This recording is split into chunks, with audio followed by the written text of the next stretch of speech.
क्या आप जानते हैं कि आजादी से पहले भारत में ऐसे बच्चे थे जिन्हें सिर्फ 50 रुपए में बेच दिया जाता था।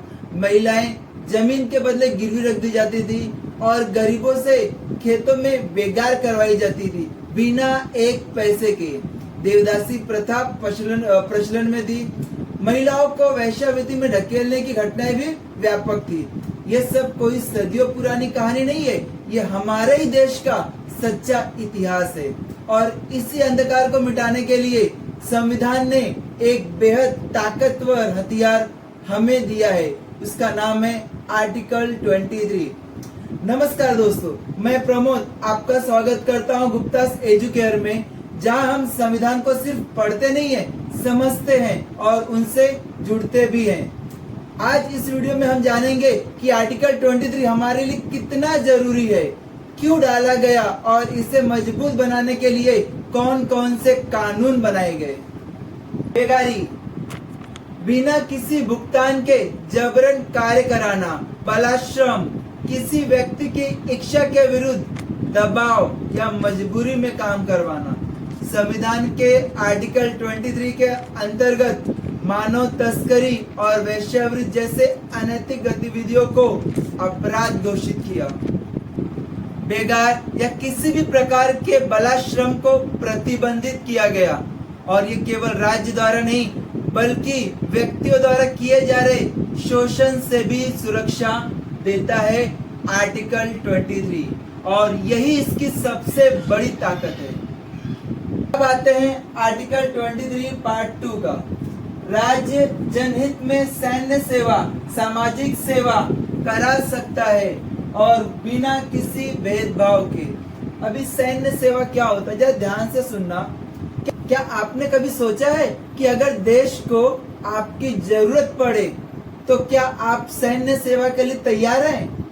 दरअसल कई देशों में सैन्य सेवा अनिवार्य होती है, कंपलसरी मिलिट्री सर्विस, लेकिन इंडिया में ये अनिवार्य नहीं है। और आर्टिकल 23 में प्रोविजन किया गया है कि अगर जरूरत पड़े तो हम इसे कंपलसरी कर भी सकते हैं। अभी जैसे इजराइल, दक्षिण कोरिया, स्विट्जरलैंड, रूस आदि, ये सभी देशों में मिलिट्री सर्विस कंपलसरी है। इजराइल दुनिया के कुछ उन देशों में से एक है जहां पुरुष के साथ साथ महिलाओं के लिए भी अनिवार्य सैन्य सेवा है। साउथ कोरिया में हर पुरुष को लगभग 18 से 21 महीने तक सैन्य सेवा में रहना पड़ता है।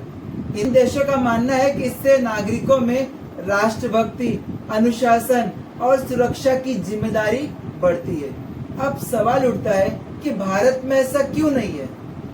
भारत में सैन्य सेवा शैक्षिक है, यानी आप चाहें तो सेना में शामिल हो सकते, कोई जबरदस्ती नहीं है।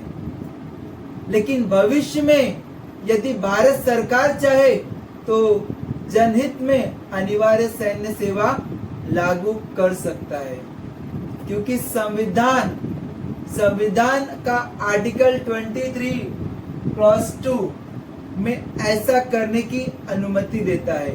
बशर्ते यह है कि इससे किसी भी धर्म, जाति या वर्ग के आधार पर भेदभाव ना हो। अभी थोड़ा आगे चलते हैं। कानून जो आर्टिकल 23 को सपोर्ट करता है, बंधुआ मजदूरी उन्मूलन 1976। इस कानून में कर्ज के बदले मजदूरी प्रथा समाप्त कर दी गई है। अनैतिक व्यापार रोकथाम अधिनियम 1956 वेश्यावृत्ति और मानव दुर्व्यापार पर रोक लगाया है। इस कानून ने न्यूनतम वेतन अधिनियम 1948 में आपको मिनिमम वेतन आपको मिलेगा। समान वेतन अधिनियम 1976, इसमें स्त्री पुरुष में वेतन में भेदभाव नहीं होगा। एक केस पे आते हैं, Bandhua Mukti Morcha versus union of India 1984। Delhi स्थित सुप्रीम कोर्ट का 1984 का एक ऐतिहासिक फैसला जो बंधुआ मजदूरी के खिलाफ एक मिसाल बन गया। यह केस भारतीय संविधान के आर्टिकल 21, 23 और आर्टिकल 32 के तहत दायर किया गया था। 21 जो बताता है हमें गरिमा के साथ जीवन जीने का अधिकार। मैंने आर्टिकल 21 का पूरा वीडियो बना के रखा है। आर्टिकल 23 जबरदस्ती मजदूरों पर रोक लगाना। और 32 संवैधानिक उपचारों का अधिकार। ये क्या होता है आगे हम वीडियो में देखेंगे।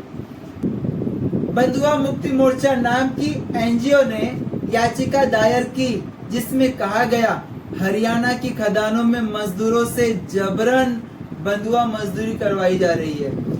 उन्हें वेतन भी नहीं दिया जाता था और अमानवीय हालत में उन्हें रखा जाता था और मजबूरन काम करवाया जाता था। सुप्रीम कोर्ट ने इस बात को देखा और कहा कि ये आर्टिकल 21 आर्टिकल 23 का वायलेशन है।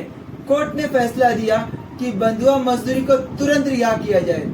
और 1984 का ये केस जनहित याचिका और मानवाधिकारों की सुरक्षा का एक ऐतिहासिक उदाहरण है। आर्टिकल 23 सिर्फ एक कानूनी प्रावधान नहीं है, ये हमारे मानवाधिकारों की रक्षा का कवच है। और आज भी जब हम ये सुनते हैं कि किसी राज्य में मानव तस्करी पकड़ी गई या बंधुआ मजदूर रिहा हुए, तो ये आर्टिकल 23 की ताकत ही है जो न्याय दिलवाता है। लेकिन कानून तब तक शक्तिशाली नहीं हो सकता जब तक जनता जागरूक ना हो। इसलिए हमारी संवैधानिक जिम्मेदारी है कि हम इसके बारे में जाने, जागरूक बने और आवाज उठाए। कानून तभी जिंदा रहता है जब तक जनता जागरूक हो। जय हिंद।